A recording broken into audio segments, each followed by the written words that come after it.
Yuk, gak usah lah survei, pacar deh.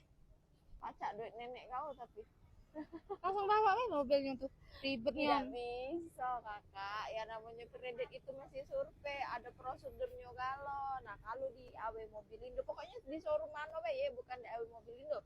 Kalau nak kredit itu mesti tahu dulu mobilnya yang mana nak kita beli kan, terus kita DP dulu. Sudah DP kakak kasih data ke kita. Pertama proses namanya input data, sudah input data kita survei.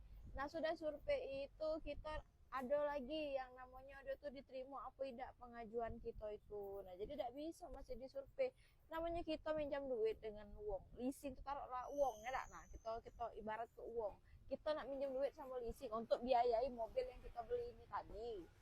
Kita pasti nak tahu dulu gaweannya apa, kira-kira sanggup dah itu, sorry ya, sanggup dah nak bayar angsuran ini tadi ya, namanya kita minjem duit. Jadi kalau ibe prosesnya ya pokoknya, kalau tidak nak survei bisa bisa Macam mana itu? beli